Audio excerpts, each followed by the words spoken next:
Hello, everyone. I am Dr. Paul Chaffetz. I am a psychologist in Dallas, Texas.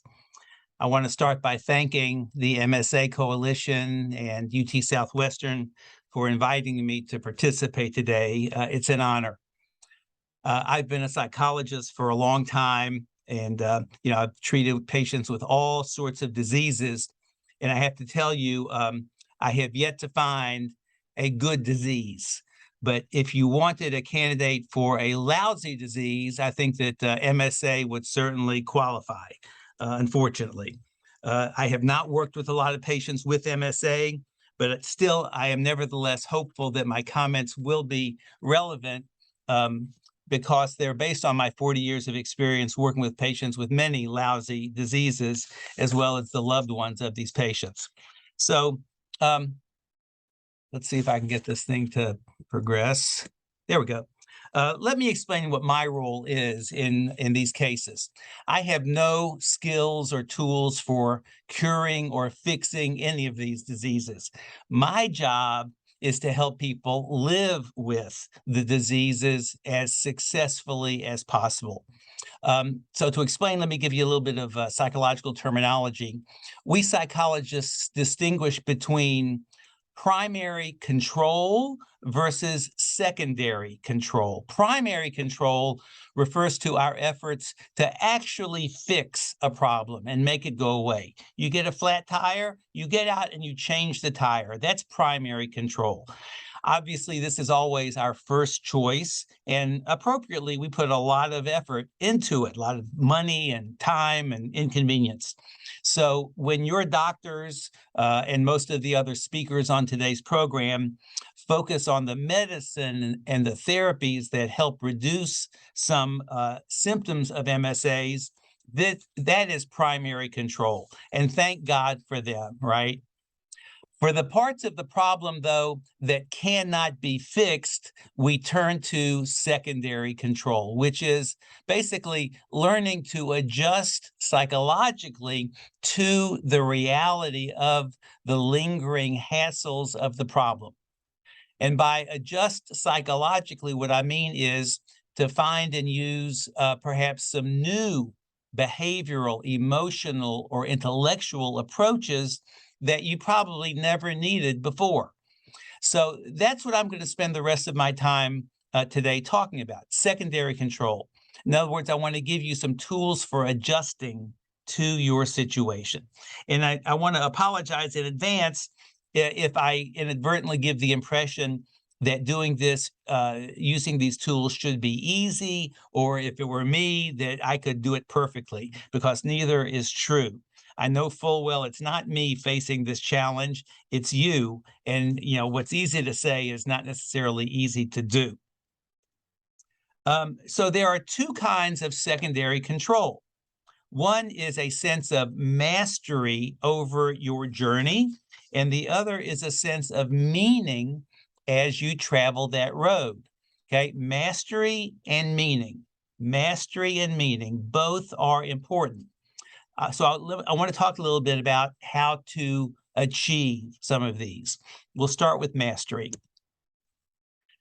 So these are some practical steps and some reusable, repeatable skills. So, for example, do your paperwork, your end of life paperwork. It's important that every adult, but especially someone with a serious disease, has already in place their will, powers of attorney. They've assigned power of attorney through the right documentation, both for financial affairs and secondly for medical affairs or healthcare affairs. Okay, so a will, medical power of attorney, financial power of attorney.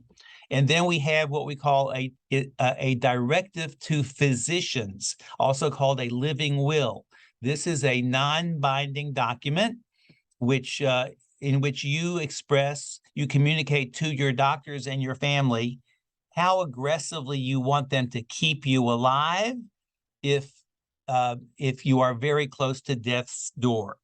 Okay, so if you are dependent on a ventilator and unconscious, like permanently, do you want to be kept on the ventilator or should they pull the plug?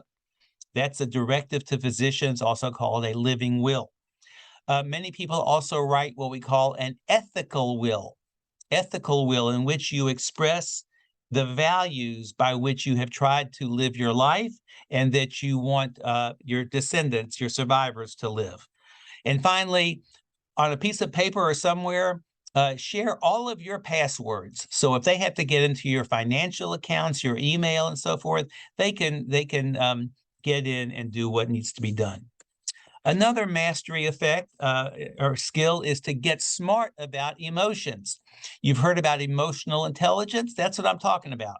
Even if you never have before, now is the time to learn how to recognize, honor, and express your emotions and others.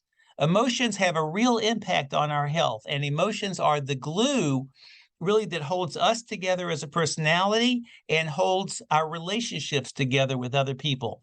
Look, any loss we have, any bad news is sad, and we have to grieve. It causes grief. So grieve. Let yourself cry and let out your sad feelings. And whether it's happy or sad or scared or angry, express it in a respectful way to others. And if no one's around, stand in front of a mirror and speak them out loud to yourself, to the universe.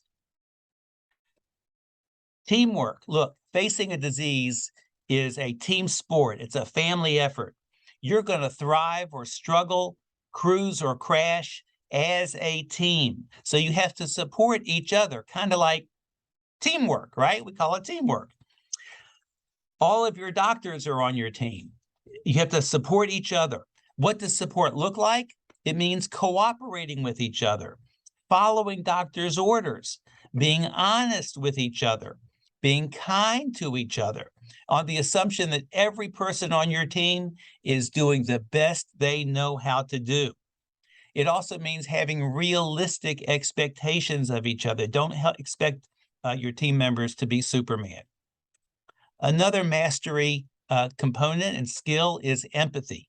Empathy is acknowledging to another person their right to have their feelings. Don't ever try to reason someone out of their feelings or tell them they should not be feeling that way.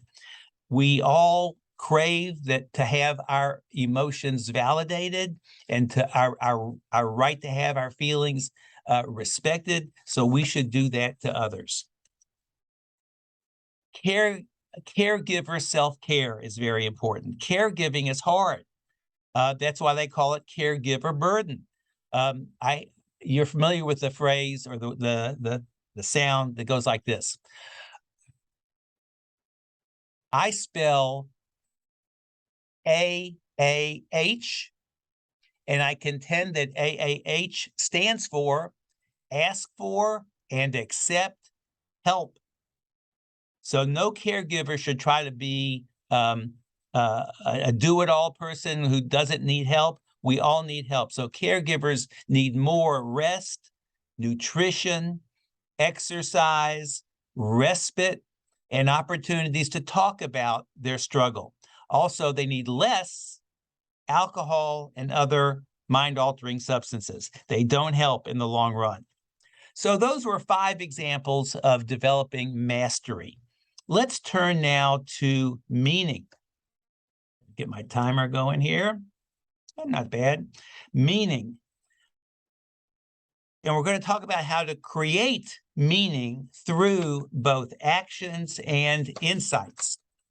Viktor Frankl was a psychiatrist in Vienna, Austria in the 1930s. Being Jewish, he soon found himself an inmate in a Nazi concentration camp, and you can only imagine the horrors he witnessed and experienced.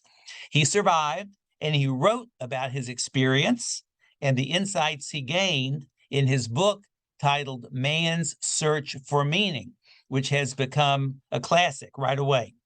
He basically found, and he wrote in the book, that among his fellow concentration camp inmates, those who had a reason to survive tried harder to survive and did survive in higher rates than those who were poorly connected with people in their life before their imprisonment. So those who had loved ones waiting for them, who they wanted to reunite with, they worked harder to survive because there was more meaning in their life. So Frankl says that a life that is worthwhile is worth fighting for. It is, if it is meaningful, it is worth fighting for, more so than a life that is empty and boring because they are not connected.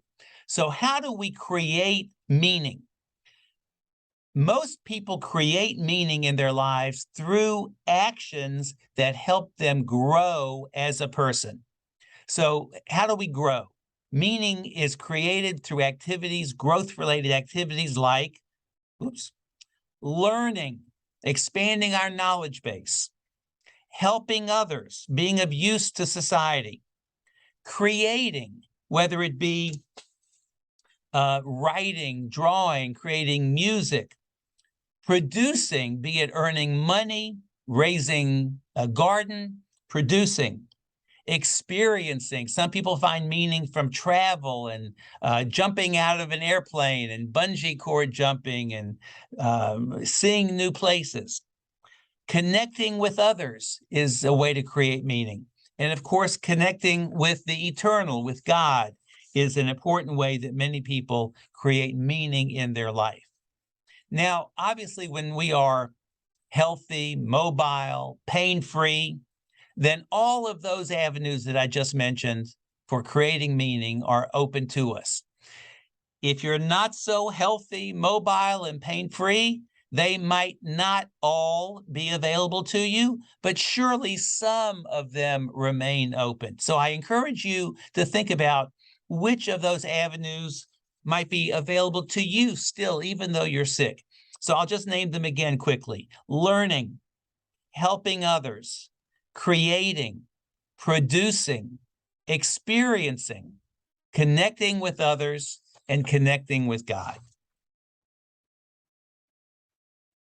Religious beliefs, I think, play a very important role. Spirituality, connection with the eternal, aspiring to the qualities of a higher power.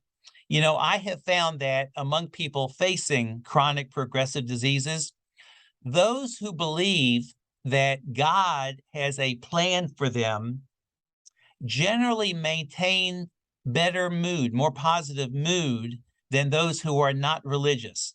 I think it is very comforting to believe that God's plan for us is good. It's good for us and leads to a happy ending, even if the journey to that ending is unpleasant, maybe very unpleasant. It's comforting for them to believe that in the world to come, all of this will be explained. We've been asking why me? It'll all be explained, and the wisdom and the meaning of the journey will be clear, and it will have all been worth it. So in my experience, even very sick people are able to maintain a sense of meaning every day, even find meaning in their disease. I want to give you an example. It's very profound that I've shared this many times. I have met people. So imagine, okay, let's say you're the patient and your life stinks because of all these symptoms of this terrible disease. I bet there is at least one loved one you have, perhaps a child of yours, and you are so glad that they don't have this disease. And if your child did have this disease, you would be saying, God, let me carry the burden. Make me the sick one, not my child, right? So listen, how do you know that that, in fact, was not exactly the case and that that prayer of yours was answered? And that's why you're sick now. In other words, your sickness is sparing your child from having a similar sickness. Your prayers have been answered. Your illness is the answer to your prayers. Right? It's a very powerful thought. No illusions. Okay, what do I mean? I think when most people are healthy and normal, there is a normal illusion of immortality. We know that intellectually one day we'll die in the distant future, but it's so distant and abstract that it's not really real. Only when we get a diagnosis that, yes, I have a disease that's serious, that's what wakes us up. It puts us in a whole new stage of life. Keep my timer going. And say, oh, this is what I'm going to die of. This illusion of immortality dies, and I think that's good. I think it's a major step toward full, mature psychological adulthood to have zero illusions. I think that also getting sick teaches us the appreciation for time, again, because our future is not endless anymore. And when any commodity is scarce, its value goes up. That's why diamonds and gold cost so much, because they're scarce. So when time becomes scarce, it means that we appreciate every day, every minute that much more. I think this is good. Another step toward full, mature psychological adulthood. On a similar note, I think it's almost universal that when we are consumed with pain, hassle, loss, inconvenience from the symptoms of a disease, we either get hopeless and sad or bitter and angry. Now, when that is our frame of mind, we generally lose sight of the millions of blessings that we still have. Look, we're not in Ukraine. We're not getting bombed. No one's shooting at us. Our roof doesn't leak. Our car runs. Our groceries have food, and our refrigerator has food. We have relatives and friends who love us. The fact that we're sick and in pain does not erase our many, many, many blessings. So here's the deal. Putting time and effort into staying fully mindful of our blessings and having gratitude for our blessings is a very important and powerful counterweight to the painful emotions of being sick or having a loved one who is sick. Basically, I'm saying your life could be even worse, but it's not. And that's something to be thankful for. Well, maybe you say to me, look, Chaffetz, don't you realize what's going on? I mean, how much worse is this? How much worse could it get? And I would say to you, in all frankness, I don't mean to be cold, look, everybody dies. Dying is easy. Living is hard. Living is hard. Your path in life is hard. How we face our challenges shows what we're made of, how much character we have. What kind of person do you want to be? What meaning will you squeeze out of this ordeal? What legacy will you leave? What will people say about you when you're gone? The ideal outcome is that when we got sick, we learned how to use that as a vehicle for personal growth. We turned adversity into advantage. In every story, you think about Star Wars, every story, there's a hero. And it starts out the hero is leading a perfectly normal life, a boring life, until a crisis walks into that life and he is yanked out of his perfectly boring life and thrown into a journey that is frightening, dangerous, existential. The hero is tested and faces very real risk of failure on an epic, catastrophic scale. The hero has to dig deeply into their own character, face their fears, find the courage to never give up, but to work rather to their last breath to find a solution to their dilemma, defeat their adversary.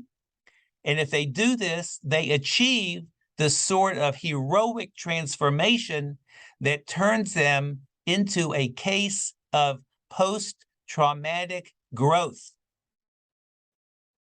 I think every one of us has a duty to be the hero of our own life so that we will be proud of how we are remembered.